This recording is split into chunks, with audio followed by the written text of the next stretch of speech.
Assalamualaikum warahmatullahi wabarakatuh. Perkenalkan, nama saya Apri Dewi Utami. Saya berasal dari SMP Negeri 11 Kota Magelang.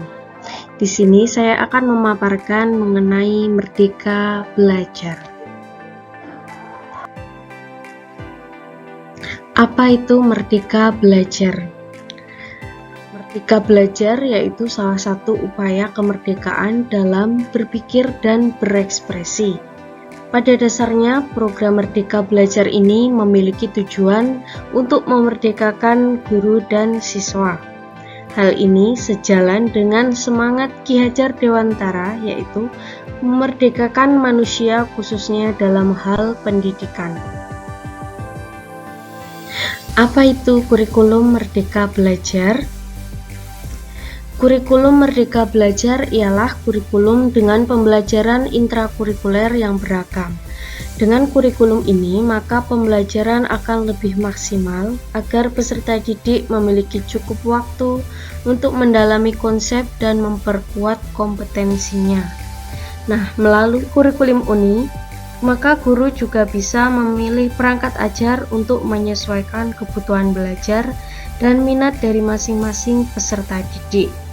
Kurikulum ini nantinya akan digunakan untuk seluruh satuan pendidikan, mulai dari PAUD hingga SMA atau SMK maupun pendidikan khusus dan kesetaraan. Nah, kurikulum Merdeka Belajar atau kurikulum Merdeka ini terdapat beberapa perbedaan dengan kurikulum 2013. Kira-kira apa perbedaannya?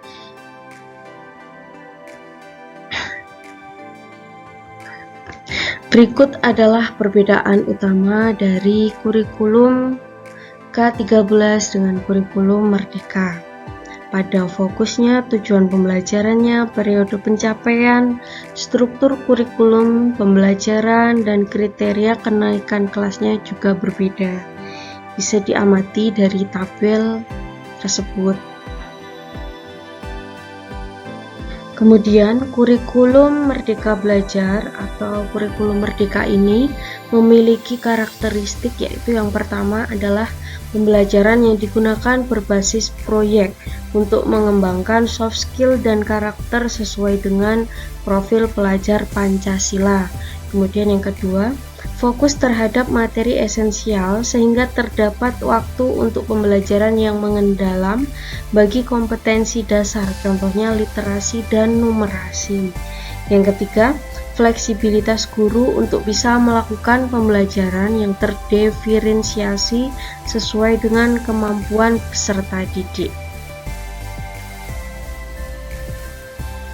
Setiap kurikulum yang diterapkan pasti memiliki keunggulan. Nah, keunggulan dari kurikulum Merdeka ini ada yang pertama adalah materi yang diajarkan lebih sederhana, mendalam, dan fokus terhadap materi esensial saja.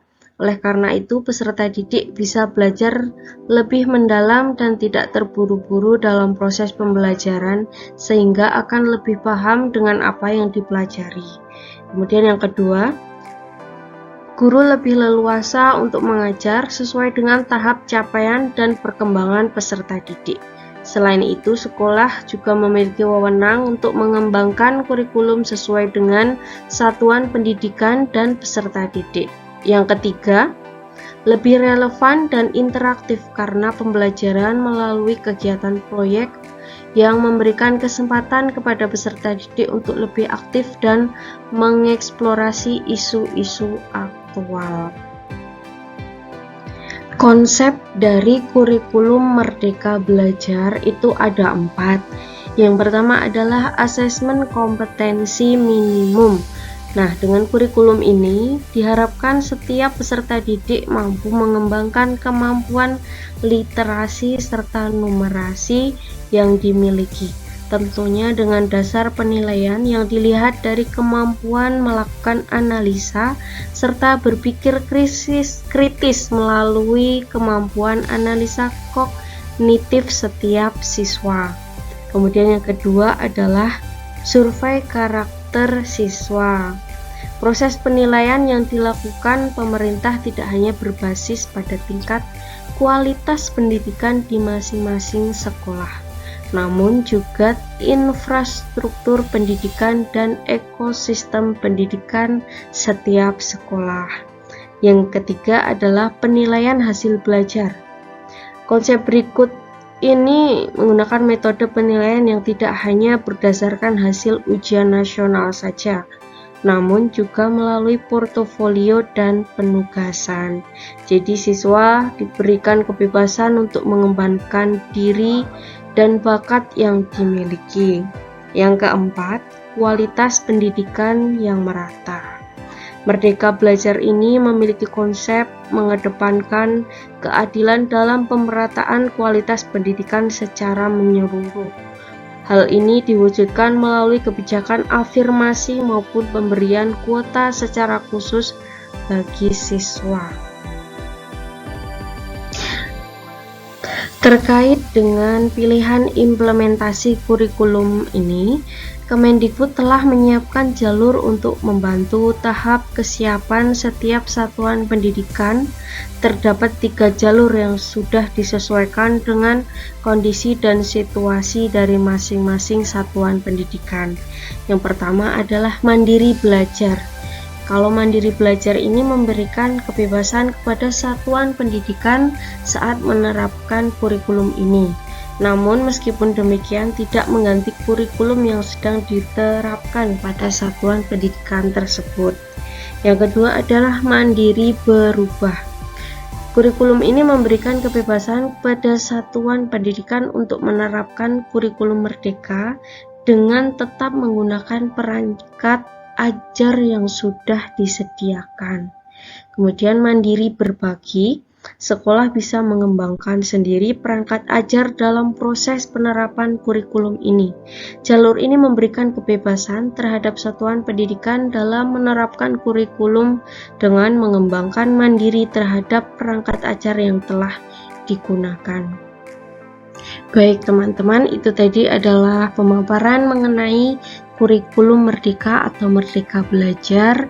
Semoga bisa memberikan sedikit informasi dan juga wawasan bagi yang belum mengetahui mengenai apa sih kurikulum merdeka. Kemudian jangan lupa ya kasih feedback bisa melalui kolom komentar di bawah dengan apa sih tanggapan kalian mengenai kurikulum merdeka. Atau bisa juga melalui link Google Form yang terdapat pada kolom komentar ya. Jangan lupa diklik kemudian diisi di situ. Sekian dari saya. Apabila terdapat kesalahan, saya mengucapkan mohon maaf. Kemudian terima kasih yang telah memberikan umpan balik terhadap video pemaparan saya. Wassalamualaikum warahmatullahi wabarakatuh.